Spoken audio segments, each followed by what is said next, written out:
नमस्कार दर्शक बंधु आपण को आम चैनल को स्वागत। आपणकर जदि धनुराशि होता है तेबे ही भिडियोटी को थरे मात्र शेष पर्यंत देखंतु एवं निजर व्यस्त बहुल समय मध्यरु मात्र 10 मिनिट समय आपण निज पई दियंतु एवं निज भविष्यत विषय जानतु।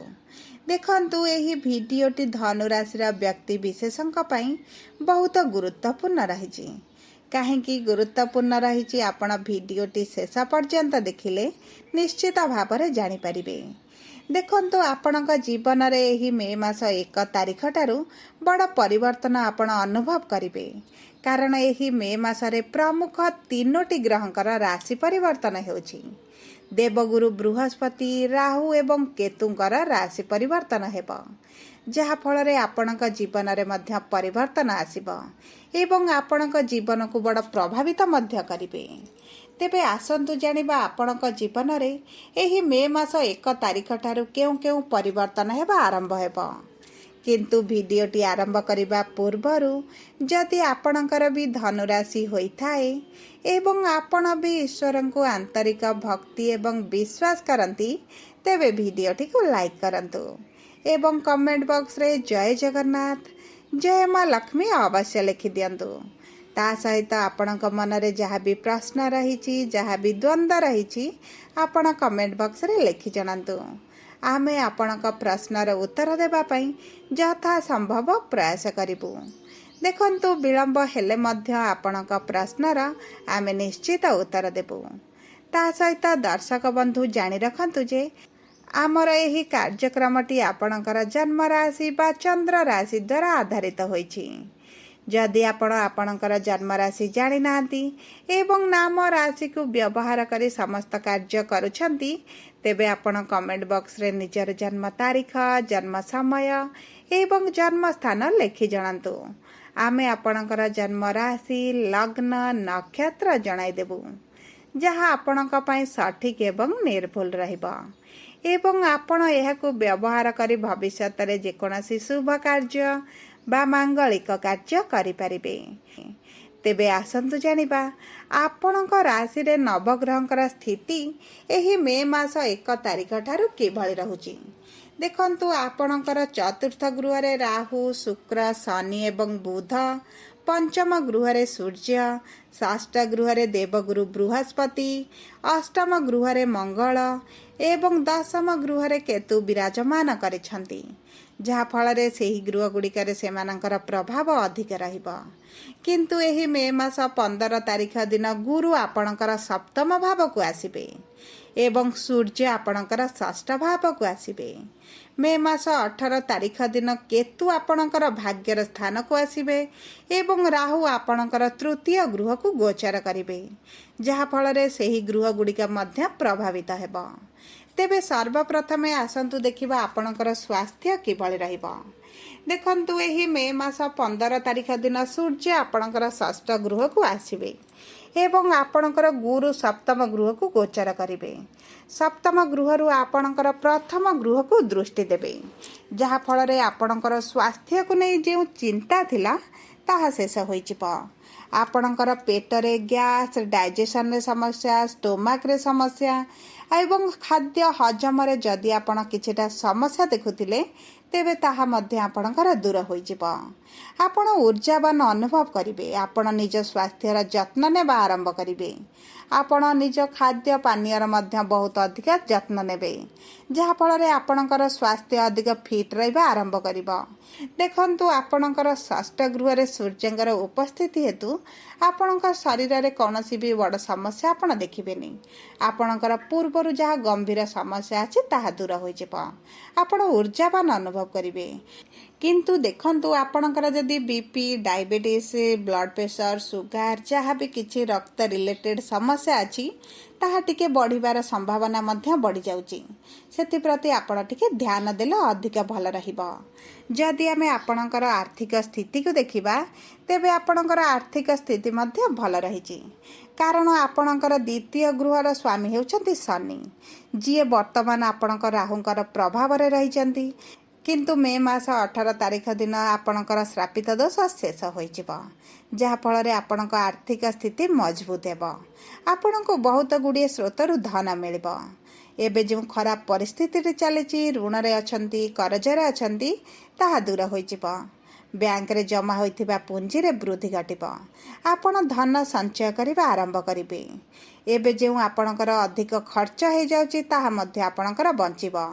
ଆପଣଙ୍କ ଭୌତିକ ସୁଖ ସୁବିଧାରେ ବୃଦ୍ଧି ଘଟିବ। ଆପଣ ଘର ଚେଞ୍ଜ କରିବା ପାଇଁ ଚେଷ୍ଟା କରିପାରନ୍ତି, ନୂତନ ଗୃହ କିଣିବା ପାଇଁ ଚିନ୍ତା କରିପାରନ୍ତି, କିମ୍ବା ଆପଣଙ୍କ ଘରକୁ ରିନୋଭେଟ୍ କରିବା ପାଇଁ ମଧ୍ୟ ଆପଣ ଚେଷ୍ଟା କରିପାରନ୍ତି। ଯଦି ଆମେ ଆପଣଙ୍କର ପ୍ରେମ ସମ୍ପର୍କକୁ ଦେଖିବା, ତେବେ ଆପଣଙ୍କ ପ୍ରେମ ସମ୍ପର୍କ ବହୁତ ଭଲ ରହିଛି, କିନ୍ତୁ ଆପଣଙ୍କ ପ୍ରେମ ସମ୍ପର୍କରେ ଯେଉଁ ଦୂରତାଟି ବଢ଼ିଯାଇଥିଲା ତାହା କମିଯିବ।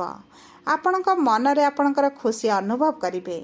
ସମ୍ପର୍କରେ ନିକଟତରତା ବଢ଼ିବ। ଉଭୟଙ୍କ ମଧ୍ୟରେ ବୁଝାମଣା ବୃଦ୍ଧି ଘଟିବ। ଉଭୟ ସୁଖଦ ସମୟ ଅତିବାହିତ କରିବେ। ଯଦି ପ୍ରେମ ସମ୍ପର୍କକୁ ବିବାହର ରୂପ ଦେବାକୁ ଚାହୁଁଛନ୍ତି, ସେଥିରେ ମଧ୍ୟ ଆପଣ ସଫଳ ହେବେ। ଆପଣଙ୍କ ସମ୍ପର୍କରେ ମଧୁରତା ବଢ଼ିବ। ଦେଖନ୍ତୁ, ଯେଉଁ ପ୍ରେମ ସମ୍ପର୍କକୁ ଆପଣ ବିବାହର ରୂପ ଦେବାକୁ ଚାହୁଁଛନ୍ତି, ତେବେ ମେ ମାସ 15 ତାରିଖ ପରେ ବହୁତ ଭଲ ସମୟ ଆପଣଙ୍କ ପାଇଁ ଆସିବ। କାରଣ ଗୁରୁ ଆପଣଙ୍କର ବିବାହର ଗୃହକୁ ଗୋଚର କରିବେ, ଯାହାଫଳରେ ଯେଉଁ ଅବିବାହିତ ବ୍ୟକ୍ତିମାନେ ବିବାହ କରିବା ପାଇଁ ଯୋଜନା କରୁଛନ୍ତି, ସେମାନଙ୍କର ବିବାହ ହେବାର ବହୁତ ଭଲ ସମୟ ଆସୁଛି। ଯଦି ଆମେ ଆପଣଙ୍କର ଶିକ୍ଷାକୁ ଦେଖିବା, ତେବେ ଆପଣଙ୍କର ଶିକ୍ଷା ବହୁତ ଭଲ ରହିଛି। ଆପଣଙ୍କ କ୍ୟାରିୟରରେ ଆପଣ ଗ୍ରୋଥ୍ ଦେଖିବେ। ଆପଣ ଯେକୌଣସି କମ୍ପିଟେଟିଭ୍ ଏକ୍ଜାମ୍ ଦେଲେ ଆପଣଙ୍କୁ ସଫଳତା ମିଳିପାରେ। ଏବଂ ଦେଖନ୍ତୁ, ଆପଣଙ୍କ ପରିଶ୍ରମ ନିଶ୍ଚିତ ଭାବରେ ବୃଦ୍ଧି ଘଟିବ, ଯାହାଫଳରେ ଆପଣଙ୍କ କ୍ୟାରିୟରରେ ଆପଣଙ୍କୁ ବଡ଼ ଉନ୍ନତି ମିଳିବ। ଯଦି ଆମେ ଆପଣଙ୍କର ସନ୍ତାନର ଯୋଗକୁ ଦେଖିବା, ତେବେ ସନ୍ତାନ ପ୍ରାପ୍ତି ପାଇଁ ବହୁତ ଭଲ ସମୟ ଆସୁଛି।